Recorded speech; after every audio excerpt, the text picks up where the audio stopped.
Welcome to the 12 Report with Blessings Mosugu, and these are the headlines. Suspects arrested over killings in Yelwata, Benue State, to be arraigned today at the Federal High Court in Abuja. Federal government under pressure to subsidize crude for local refineries amidst petrol price surge. Former UK Minister Lord Mandelson resigns from Labour Party over links to convicted pedophile Jeffrey Epstein. And of course, we have our reporters stationed in different parts of the country and beyond. Aishat Saliu, Sagir Ibrahim, and Joanna Mustafa join from Abuja, while Afia Hagen joins from London. We've got the details in a moment.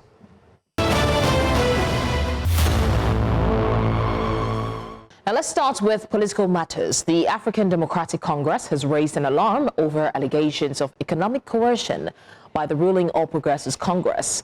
The opposition party claims that civil servants are being pressured to join the APC through its ongoing electronic membership registration exercise. In a strongly worded statement, the ADC alleges that membership in the ruling party is being made a condition for job security and career progression. The party describes the development as a gross violation of the neutrality of the civil service and a threat to democratic freedoms. The ADC further claims that the weaponization of the payroll is being used to conscript public servants against their will. The party is now calling on labor unions and civil society organizations to investigate what it calls the partisan hijacking of the workforce. While the APC has dismissed these claims as baseless, the controversy has sparked a fresh debate on the independence of the public service. Right now, News Central's Sagir Ibrahim has been closely following the matter and joins us live to bring us more updates. Sagir Ibrahim, what specific evidence has the ADC provided to support these claims of civil servants being forced onto the APC register? At the moment, not much details have been put to the public with regards to evidence and the likes of that. But of course, so far, it's just the statement that was released by the ADC that a lot of media organizations and of course the public has been using, agreed to speak with us, but until we get more details from them, what we know is that they alluded to all of this facts in a statement. Some civil servants in some states have been coerced into registry to join the APC. At this point, it's speculative, and of course, the APC on its part has responded to saying that these are business, allegations. And of course, until the APC comes out with some evidence, it seems to just, of course, be lip service to the matter at hand. Of course, we tried even visiting, the Federal Secretariat to speak to some civil servants just to see whether they may have heard or seen situations such as that. But of course, what we got was that they saw it in the media space just as much as we did. So, Sagir, has there been any official reaction from the Nigeria Labour Congress or the civil service unions regarding these allegations? Well, blessings, at this time, not much has been heard. I've not seen any statement to the effect from either the civil service union or the Nigeria Labour Congress. But of course, the African Democratic Congress has called upon these unions to rise up and, of course, reject this violation of the rights of civil servants, because in the statement, like they mentioned, the rights of workers shouldn't be trampled upon, especially, as it relates to freedom of association. And of course, the fact that they are civil servants shouldn't be a factor that should be weaponized in order for them to be coerced into joining, of course, the ruling party, as the case is. So as far as the Nigeria Labour Congress, as far as the civil service unions are concerned, we've not seen or heard any statement as at this time from any of them. All right, Sagir Ibrahim there on the political coercion allegations, and News Central is still very much on ground to cover the stories and bring the details. Now, proceedings resume on Monday in London in the corruption and bribery trial of former Nigerian Petroleum Minister Diezani Alison-Madueke. She faces multiple charges linked to her tenure overseeing Nigeria's oil and gas sector, which she denies. Prosecutors allege Alison-Madueke accepted cash and luxury benefits, including high-end properties, in exchange for influence over major energy contracts. The trial is closely watched in Nigeria and internationally, highlighting ongoing efforts to combat corruption in the global energy industry. Alison-Madueke served as petroleum minister from 2010 to 2015 and maintains that all her decisions were lawful and followed due process. We go now to Abuja, where the federal government says suspects arrested over the killings in Yelwata, Benue State, will be arraigned today at the Federal High Court in the state. The suspects were arrested after coordinated investigations involving multiple security and justice agencies and will appear before Justice Joyce Abdul-Malik. The Office of the Attorney General of the Federation says the prosecution follows extensive intelligence gathering and interagency collaboration aimed at tackling violent crimes and restoring public confidence. The government adds that the move underscores its commitment to the rule of law, the protection of lives and property, and accountability for threats to national peace and security. And to a cheering news, the Speaker of the Niger State House of Assembly, Abdulmalik Sarkin Daji, says over 70 kidnapped victims have been rescued by security forces in the state. Now, he commended the Nigerian Army, the Department of State Services, and other agencies for successful intelligence-led operations in Mariga local government area and parts of Niger North. According to the Speaker, the operations led to the killing of several bandits and the arrest of others, significantly weakening criminal networks. Sarkin Daji described the outcome as a major breakthrough that has restored confidence among residents who had lived in fear. He praised security personnel for their professionalism and sacrifices in protecting lives and property across the Niger State. Now, we're still talking security. The Delta State Police Command has confirmed the arrest and death of a suspected kidnapping and armed robbery kingpin, Liberty Kunu, also known as Commander Liberty or Double Agent, following a gun exchange with police operatives in Sapele. News Central's Austin Azu reports. Residents of Sapele and surrounding communities say insecurity, particularly kidnapping and violent crime, has remained a major concern. Police say the suspect, Liberty Kunu, was arrested following multiple reports of kidnapping, court-related activities and other crimes in the area. Liberty Kunu was also alleged to be the leader of a local vigilante group known as SOS in Sapele local government area. Delta State Commissioner of Police later briefed journalists on the circumstances surrounding the suspect's arrest. Further investigation revealed that the suspect, Liberty Kunu, is a member of Aye confraternity and also is suspected to be in possession of AK-47 rifle. And when confronted with the facts, he admitted at about 23:35 hours on January 28, 2026, the said Liberty Kunu led operatives of CPSAT to their hideout at Ibada Elume community for the possible recovery of the rifle, AK-47. Upon arriving at the bush, the operatives recovered the AK-47 and one locally fabricated revolver gun hidden in the thick forest. The team, while retreating upon reaching the Ibada Elume Express Road after the recovery, was suddenly ambushed by hoodlums suspected to be members of his gang. Because they always have information, they train police. The team who have also battle ready because they know that they surely come. We always meet such a thing. Such attacks at times. So they also repel them. But unfortunately, the suspect Liberty sustained gunshot injury from the attack of his the suspected members of his syndicate, and they rushed him to hospital, but before he got there, he was dead. Some alleged victims also recounted their experiences of adoption and release. Now I just getting to Sapele, I'm up roundabout. I had to blindfold me and this my brother. Carry us. They go. The next place where they remove the blindfold. Now big bush, big forest. God the tenants matter about 2 million naira. Say I not get 2 million. And network except not in my phone. Meanwhile, some civil society groups, rights activists, and family members of the deceased have called for a thorough investigation into the incident. In Delta, for News Central, Austin Azu.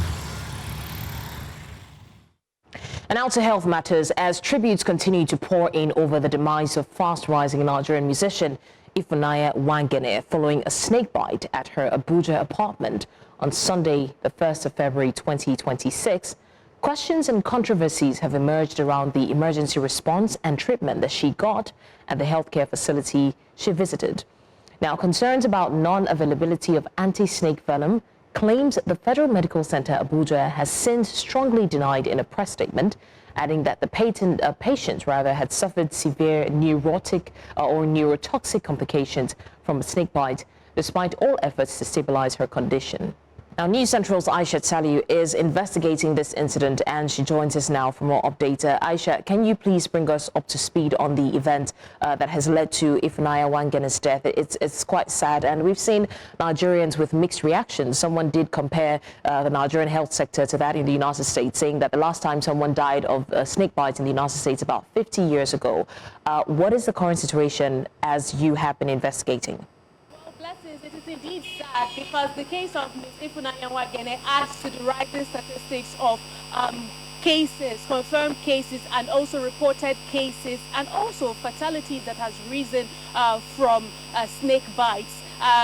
We understand, and from the reports that we have gathered and accounts from the families and friends of late Ms. Ifunanya, we understand that this happened over the weekend, where she was sleeping and woke up feeling a sting on her skin, and then realizing that she must have been bitten by a snake, which she saw in her apartment. And upon that, she booked a ride to visit a health facility. The first one she visited was a private facility where the anti-snake venom was not available. And then she visited the Federal Medical Center, Abuja, here where we are standing. And we understand that she arrived at the facility. And from what the hospital is saying is that once she arrived, they attended to her, gave her all they needed to give to her, the anti-venom and every other emergency treatment that you would expect.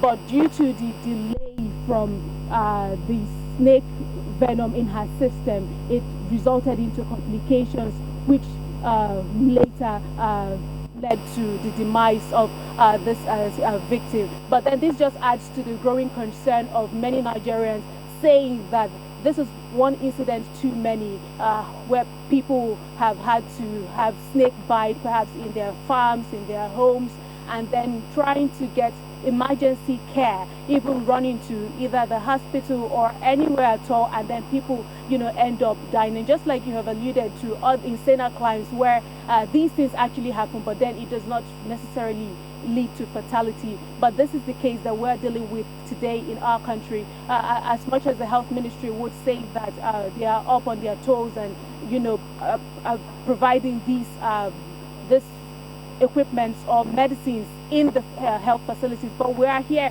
at the Federal Medical Center, and although the hospital released a press statement just yesterday debunking the viral claims on social media that there was no anti-venom in the hospital, they are saying that is not the true account, that there is the availability of the anti-venom for the victim and any other victim at all. But we have been here all day, all morning, trying to speak with health officials, the management of the hospital, to bring us up to speed on the full account, the details of how the incident happened. But then they're saying that the media should just make do with the statement that they have released, and once there is need for a press conference, they would call that. But for now, there's a press statement that has been released debunking claims that there is the availability and also administration of the anti-venom to this particular victim who was rushed to the hospital.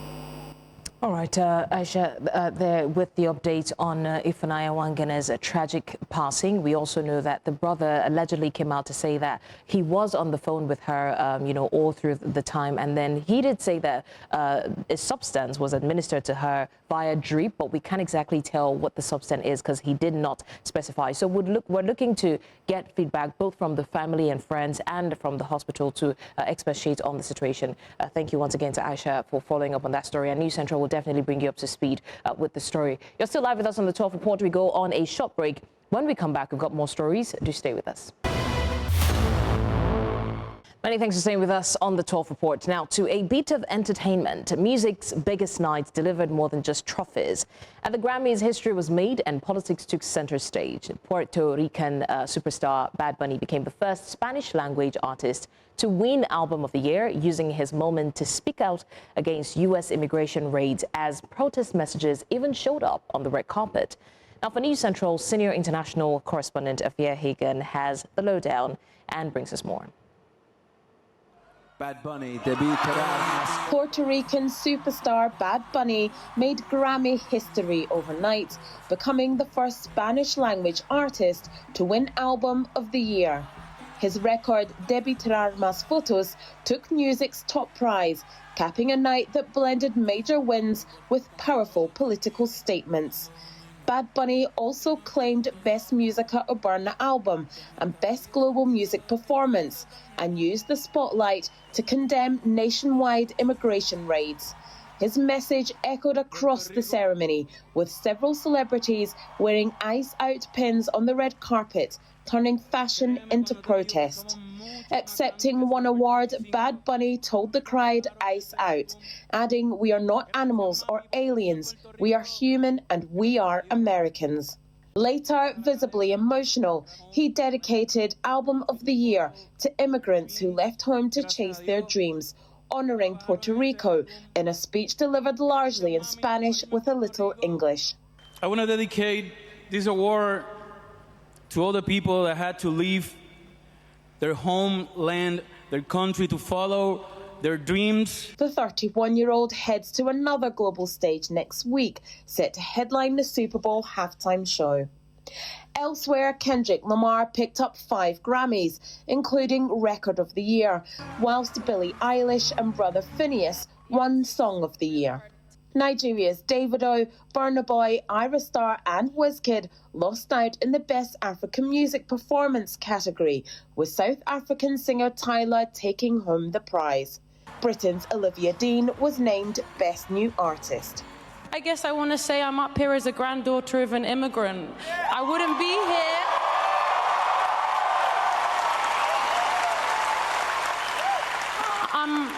I'm a product of bravery, and I think those people deserve to be celebrated. The ceremony also features standout performances from Lady Gaga, Sabrina Carpenter, Justin Bieber and more. But the night unmistakably belonged to Bad Bunny. For News Central, I'm Afia Hagen. Quite an interesting night. Now, entertainment anchor Kate Adiogun joins me live in the studio to unpack the award.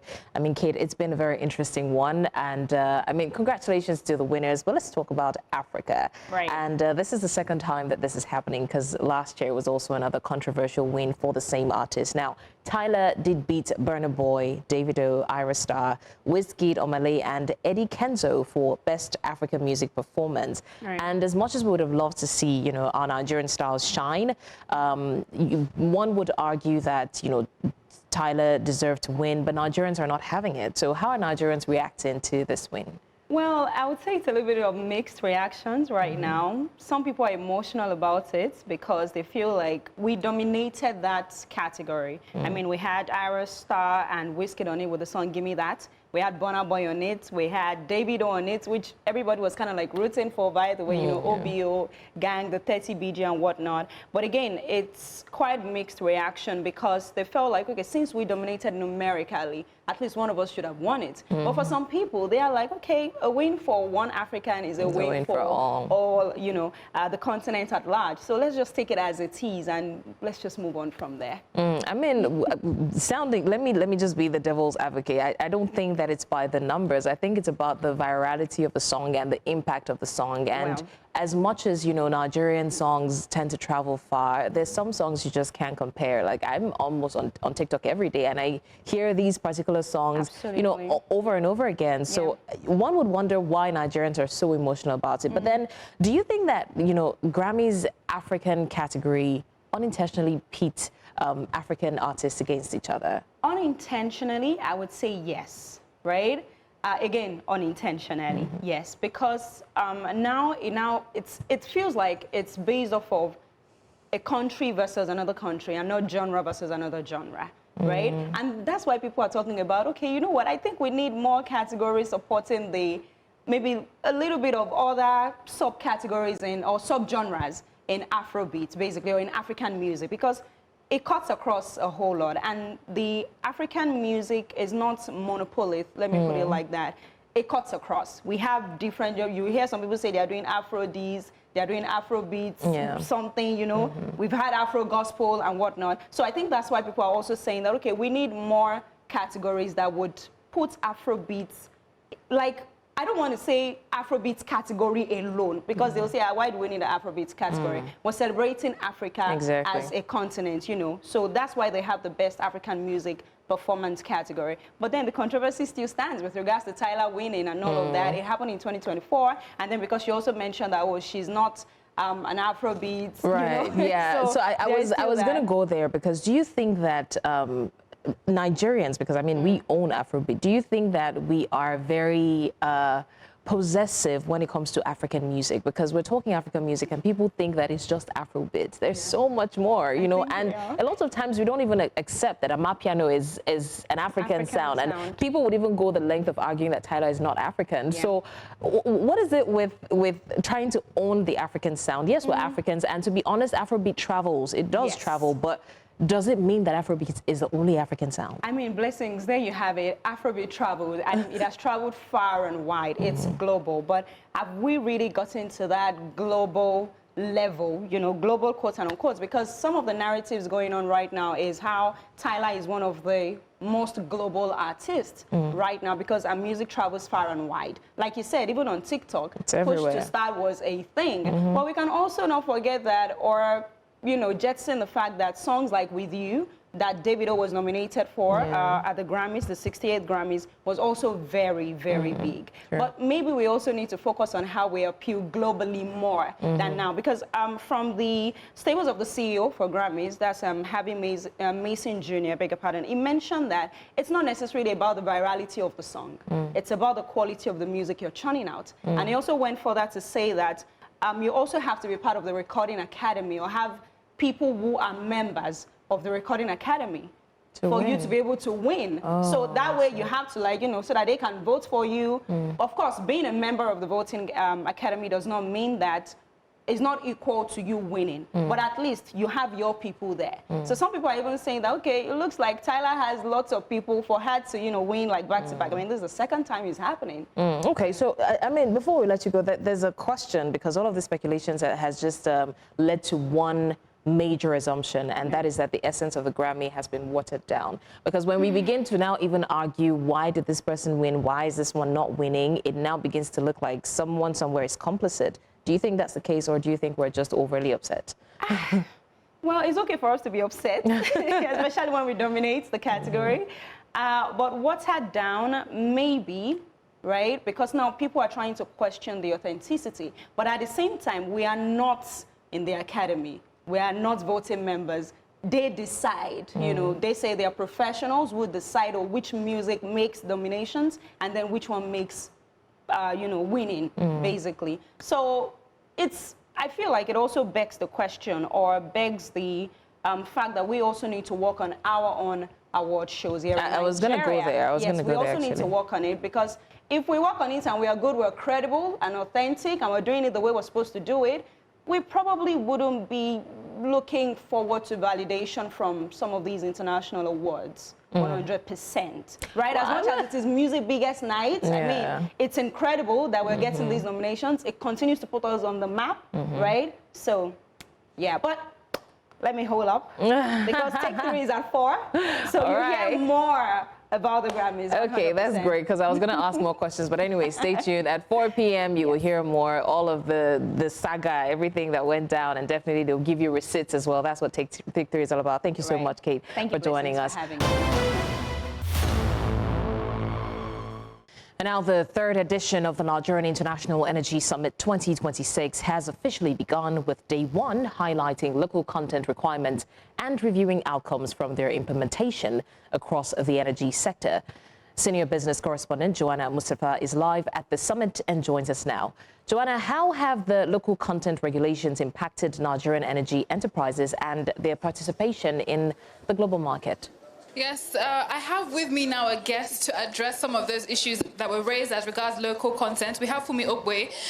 She is the CEO of Sigma. If she can, join us now. We did have the Minister of Petroleum Resources earlier on in the program today with his opening remark highlight some of the issues around the misapplication of local content. What are your thoughts? Do you align with that? No, I think that the manner in which local content was perceived in the industry was almost like when you're changing the culture of something, there's a lot of misunderstanding, misrepresentation, and misalignment. So it looked like we were coming forcefully to take over the space that was occupied previously by the international service companies.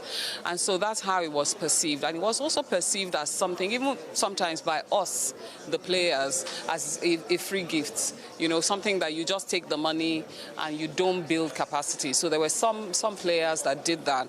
So this thing was seen almost like an add-on, all this money is just been applied on top of the costs, and therefore was making Nigeria more expensive and less attractive to capacity owners, technology providers and people who had the competence to work in the service industry.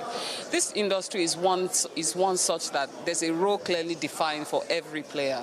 So the E&P companies know themselves, the service companies, depending on your service area, is very clear.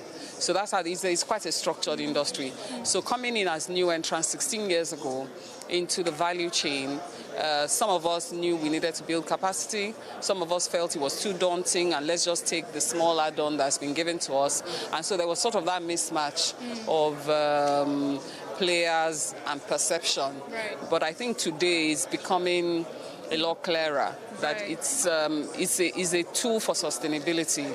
If you don't build that capacity and if you don't create those opportunities for service companies to play, you cannot sustainably grow the sector. Right, and you're a player in that sector. We've had the monitoring board come up with several initiatives to drive local content requirement, regulation and compliance. What are your thoughts on which of the initiatives stand out for you? So I think the Nigerian Content Monitoring Board has been very fortunate that not only was it created by an NPC, but it was created and has always been headed by people who have worked in the sector. So the current ESI is worked for Chevron. The one before is worked for Shell. And we've had the ones who've worked for an NPC. So they're players. They know what the industry needs.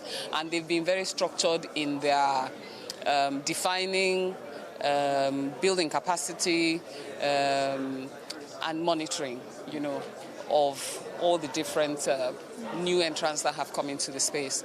But for me, I think what I really like beyond all their platforms is the Nigeria Oil and Gas Opportunity Fair, NOGOF, which they hold every 2 years. And in NOGOF, this is where the E&P companies come and share their plans. Their sort of 3 to 5 year plan of what projects they're going to do, what local content interventions exist within those projects. And so us local companies can plan, can build our capacity, and we can have that confidence to continue to invest and wait it out. Because our industry is not one that is long-term. So you've got to really need to be there for the long haul. And for local players like yourself and your company, what's the importance of summits like this? Well, summits like this are critical. Not only do you come here to exhibit if you're an exhibitor, but you can also speak. You can become a speaker where you can talk about your pain points, the things that are working for you or the things that you feel needs industry attention. And even if you don't want to speak, you don't want to exhibit, it's just also a platform to come and hear policy direction and network with each other. Our industry it operates on the basis, like I said, of longevity. So some of us, like me, I joined the industry in 1992. So I've been in it for a long time. And so it's almost like also a family reunion. So we come back and we see each other every year, people that we've known for a long time, across all the different segments. So I really enjoy coming to Nice. Nice was founded by the Ministry of Petroleum Resources. So for me, I think it's perhaps one of the most important platforms, because not only do you get to engage with government, but you also get to know what they're doing and where they're going, where the future of regulation is. Yeah. Thank you very much for your insights. And I mean, 3 more days to go. Yes, that is Fumi Okwe, the CEO of Sigma. Over to you, Blessings. Joanna Mustafa there in the FCT giving us an update on the Nigeria International Energy Summit 2026. Now, to the energy sector, petroleum product marketers are calling on the federal government to subsidize crude oil sold to local refineries to cushion Nigeria's from rising petrol prices. The Independent Petroleum Marketers Association of Nigeria says that selling crude at subsidized rates to the Dangote refinery and other domestic refiners would help stabilize pump prices. The appeal follows a recent hike that pushed petrol prices to about 839 naira per litre, amid global crude prices rising above $70 per barrel. Ipman warned that without intervention, petrol prices could climb as high as 1,000 naira per litre in some parts of the country. Now, marketers say a crude subsidy would act as a buffer against global price shocks and prevent a ripple effect on the cost of goods and services nationwide.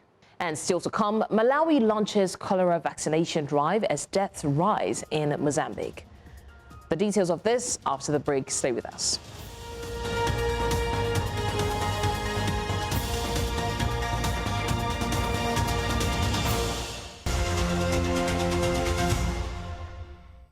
Now to stories outside of Nigeria. Authorities have launched a cholera vaccination drive to contain the spread of the disease as neighboring Mozambique records a surge in infections and deaths. Mozambique's Tete province has become the epicenter of the outbreak, with health officials reporting dozens of new cases in a single day and at least 12 deaths. The surge follows weeks of severe flooding that has displaced millions and heightened public health risks. Meanwhile, health authorities say suspected cholera cases have been recorded locally, with measures in place to prevent community transmission and limit cross-border spread. And now to discuss this further, we're joined by Executive Director of the Malawi Health Equity Network, George Jobe from Lilongwe. Thank you so much, Mr. George, for joining us. With the outbreak worsening in Mozambique's Tete province, what concrete steps are being taken to prevent the cross-border transmission? There's a lot that Malawi is doing.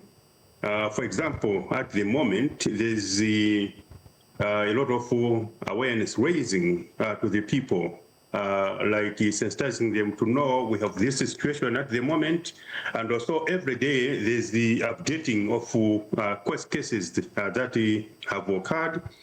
And at the same time, we have also seen that there's increased distribution of chlorine to houses, especially those whose communities do not have reliable sources of clean water.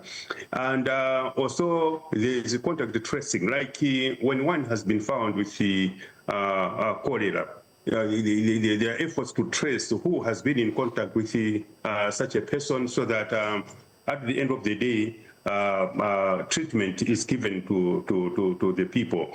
So these are some of the activities which are happening, and because we already know about issues of our neighboring countries, that they may also have the cholera cases. So there are some talks between Malawi and the other countries, but at the moment we can say we have continued to register cholera cases, which requires everyone to take responsibility.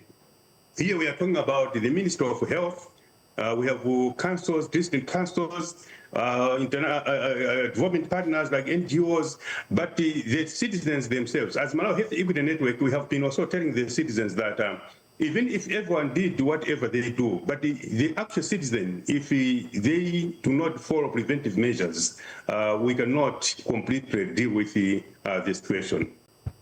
So what is the current cholera situation locally? How does it compare with the previous outbreaks that the country has had?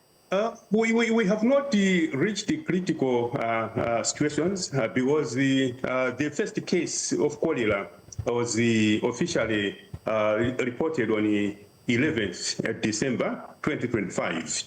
Since then, we have had 2 people who have lost their lives. May their souls rest in peace. And we now have registered almost 66 cases. Of course, out of such numbers, others are discharged out of hospitals. At the moment, we have about 10 people who are admitted. when we compare with the previous years, especially when cholera came to the highest levels, from December to now, we could have lost many lives. We are not belittling the 2 lives that have been lost, because every life is 100% to the family members. But at least the situation has not worsened. And this is why, as civil society organizations, we are even calling development partners that it is the right time to come and invest a lot of resources before the situation may worsen. All right. Thank you so much, Executive Director of the Malawi Health Equity Network, Mr. George Jobe, joining from Lilongwe. We appreciate your time with us on the news. Let's head outside of Africa. Lord Mandelson has resigned from the Labour Party, saying he does not want to cause further embarrassment over his past links to convicted pedophile Jeffrey Epstein. His decision follows the release of U.S. Justice Department documents alleging Epstein made payments to Mandelson in 2003 and 2004, claims he says are false and require investigation. And for more on this, we're joined by our senior international correspondent and anchor, Afia Hagan. Afia, the files mention a wide range of powerful figures, and not as criminal suspects, but in correspondence. And these includes tech leaders, politicians, royalty. What does appearing in the files actually imply? First off, we have to say straight out the gate that appearing in the files doesn't mean that you have done anything wrong. It's not implying that there is any wrongdoing. It does mean that you did have some association with Epstein, some correspondence with Epstein, perhaps, or appeared in a picture with him, or went to the island. But it does not implicitly mean that any wrongdoing was done of the individual who appears in the Epstein files. Now, these files are largely made up of emails, contacts, travel records, lots of third-party references, and pictures. But the implication is that in this is reputational damage rather than some illegal wrongdoing. So how should the public interpret mentions of figures like Elon Musk in emails with Epstein? Does this represent wrongdoing or a deeper social network? Well, like I said, it doesn't represent wrongdoing. It's more about reputational damage. When it comes to how people should interpret this, how people should interpret appearing in the Epstein files, so it means that you have some association with Epstein, that they were, alongside him in a picture or on the island or mentioned in a contact. There's no evidence of every single person in the Epstein files being guilty of any criminal conduct. It's more about how they position themselves with Epstein. He was a connector of people. We know that he was a sex trafficker. We also know that he was very wealthy. He was a financier. So why were these people in the files? That's what people should ask themselves about the mention. Why was this person mentioned in the files, and how were they connected to Epstein? So with the former UK Minister Peter Mandelson resigning from the Labour Party amid scrutiny, how are these disclosures affecting political reputations internationally? When it comes to Lord Mandelson, I mean, he's not just an MP. He's the former British ambassador to the United States that was appointed by the Prime Minister, Sir Keir Starmer. And he's still a Labour Lord. He now is not part of the Labour Party. The reputational damage when it comes to him is absolutely enormous. I mean, we saw pictures of him this weekend in the Epstein files, and we've also seen emails detailing or saying that he received $75,000 from Epstein, something that he denies and says he knows nothing about. The reputational damage when it comes to Peter Mandelson is absolutely huge, but it's also huge for Sir Keir Starmer, the UK Prime Minister, who appointed Mandelson, even though he knew that Mandelson had links to Epstein. So this is reputationally very destructive for both of them. All right, News Central senior international correspondent and anchor Afia Hagan there with the update on the Epstein file. Thank you. Let's quickly talk about something that's quietly crippling the digital backbone in Nigeria. Telecom regulators and security agencies are sounding the alarm over one similar thing: a surge in fiber optic cable cuts across the country. You see, these cuts don't just mean slower internet. They mean dropped calls during emergencies. They mean failed financial transactions. They mean disrupted business operations and frustrated users trying to work or study online. Now, some of these fiber cuts are mistakes, but others are intentional acts. The Nigerian Communications Commission says these cables are now legally classified as critical national assets. And that means damaging them, even accidentally, during roadworks or during construction, which seems to happen a lot, can get you prosecuted. The worst part is that many of these incidents happen because contractors and builders do not coordinate with network operators before digging up roads, despite putting signs there to indicate that these wires or connections are there. Now, experts warn that unless there's better planning and real accountability, Nigerians will keep paying more for less reliable service while the economy misses out on the digital growth that it desperately needs. And that is your postscript. Now, before we go, let's take a look at what's happening in the sporting world. South Africa's sports minister, Gaten Kenzie, has dismissed claims that the country will replace Morocco as host of a 2026 Women's Africa Cup of Nations. And Favor Itua is on standby. Favor, are you ready for us? Yes, of course, blessings. Right now, there's been talks left, right, center about South Africa being an emergency host, but South Africa has come out to debunk that, courtesy the Prime Minister. But we'll be talking more about that during the course of the show. Most definitely. Well, stay tuned on In the Games. From us here, that's all on the 12 report. And remember to send in your eyewitness report to the WhatsApp number on the screen because we want to see what you see. Follow us on social media. We are at News Central TV. You can watch News Central live on DSTV channel 422, GoTV channel 23, Star Times 274, Avo TV, and of course, live on YouTube. Many thanks for watching. I'm Blessings Masugu.